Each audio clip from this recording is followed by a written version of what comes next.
This is part two, and this is more patients. And the name of the paper is Reversal of Cognitive Decline, a Therapeutic Program developed by Dr. Breedson. And I'm presenting his information from his paper in a way that I think is more palatable for people. But hopefully, you've already watched part one. So, important aspects of his protocol, which again is not a pill that you take. If it were a pill, you would have millions of dollars pushing the advertising so you'd know about it.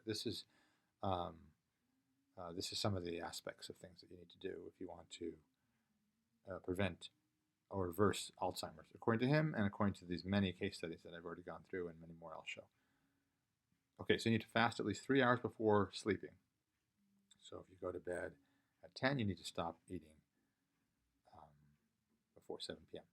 And you need to have at least 12 hours between your evening and your morning meals. Gluten-free diet, yoga, or some other form of mindfulness, meditation.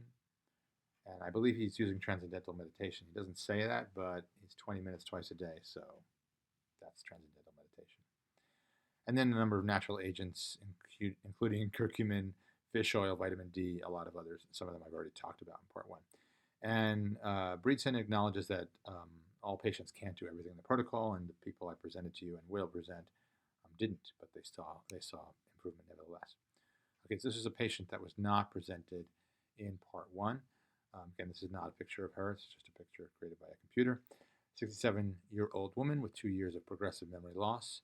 When she would read, by the time she got to the bottom of the page, she'd have to start again because she forgot what she just read.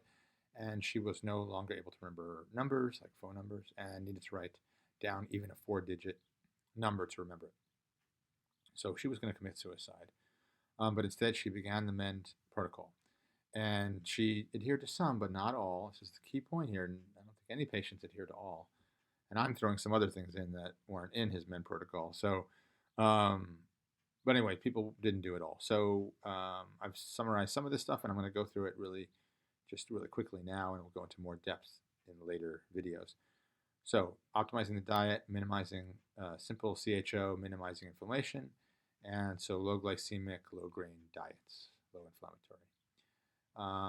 Enhance the autophagy ketogenesis, that's the fasting, 12 hours each night, 3 hours before bedtime.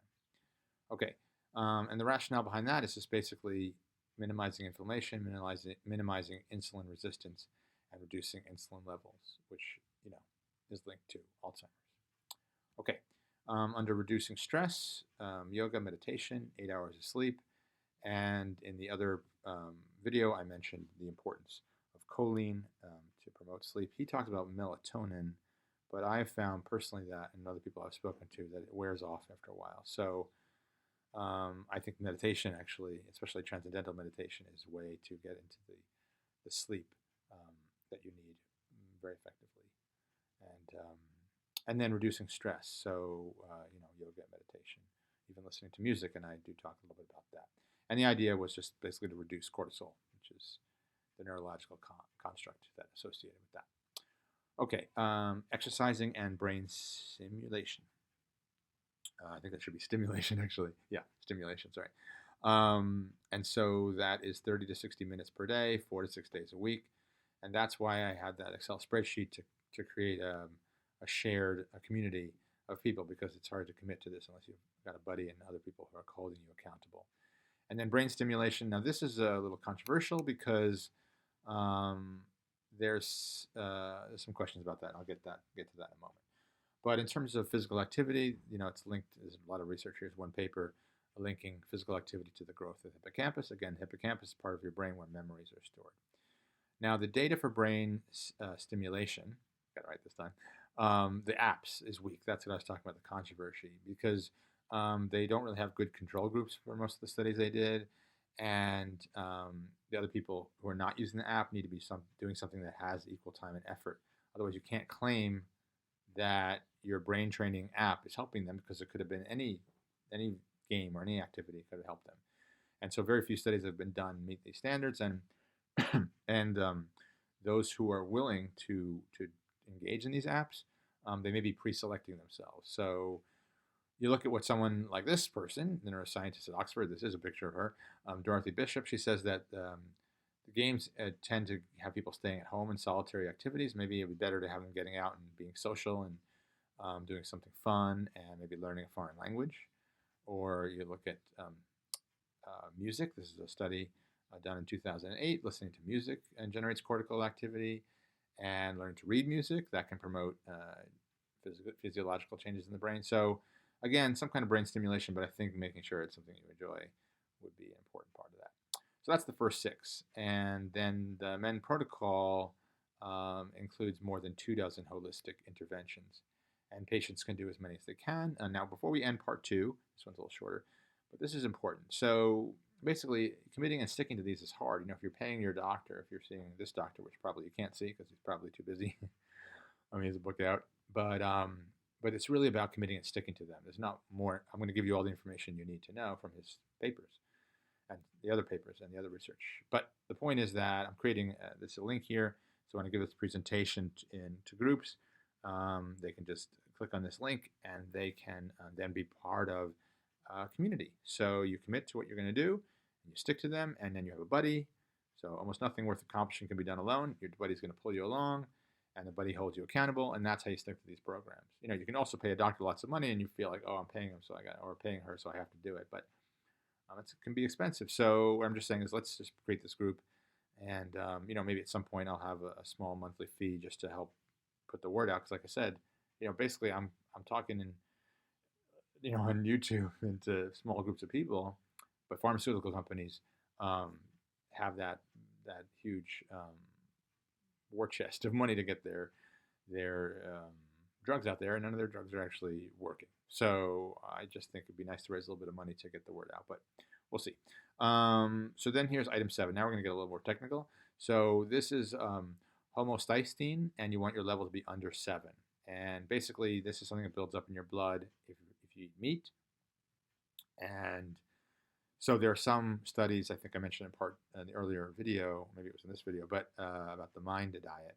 And the issue with that is that it does have some meat in it, not red meat, but it has some meat in it. So you've got to be very careful about how much you're eating, if any. And if you're a vegan or vegetarian, I mentioned issues about that, like nutritional yeast for your B12.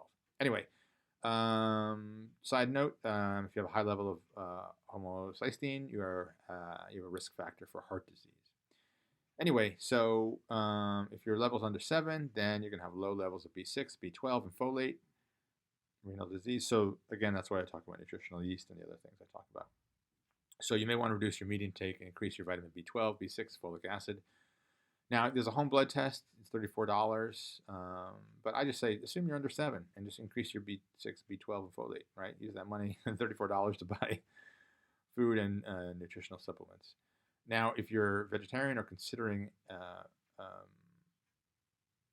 that choice, then eggs might be important, or fortified cereal or nutritional yeast, because the B12 is important. Low B12 has been linked to dementia. So B12 is an essential vitamin required for DNA synthesis, which affects your neurological functioning.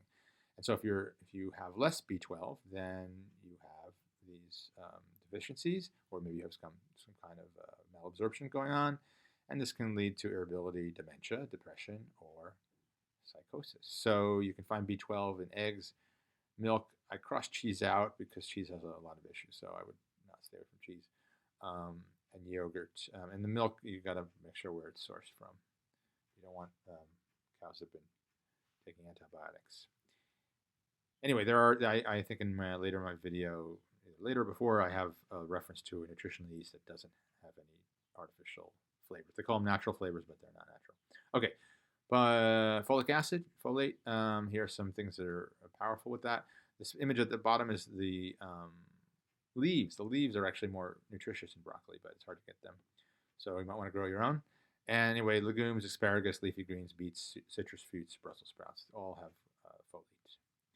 Okay, so not part of men, but solid evidence for choline. So there's links between sleep disturbances, dementia, and being short on choline.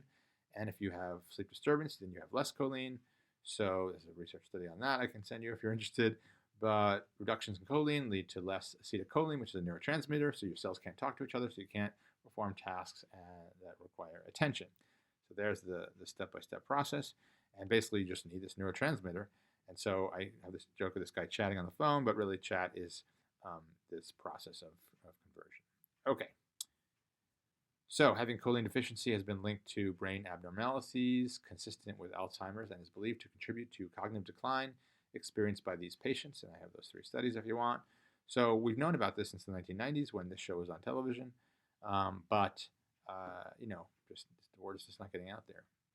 So let's talk about choline, and then we'll leave it there. So choline is found in many foods. Again, meat, but it's got issues. That's why I make eggs in bold. Beans, nuts, peas, spinach, and if you're a vegan or if you're eating junk food or processed food, and you may be at risk of low choline. So these pills, which I have, and peas and spinach might be really important. All right, I'm going to wrap it up there, and please comment below if you're interested in getting more information. And eventually I'll set up a website and email and all that stuff. But again, I'm making my living as a speech-language pathologist in a school, so I don't really have time to do a lot of that stuff. And this is the catch-22, right? We've got to get the word out there. I'm willing to go travel, get on a plane, and give lectures, but the question is, how do we fund these things? So that's why I said I might have a system where there's a small fee to become part of a club, and we just support each other in this. And I say myself too, because my father has dementia, so I'm in a high-risk group myself. Thank you for listening. Please comment below, and if you have any questions, you can reach out to me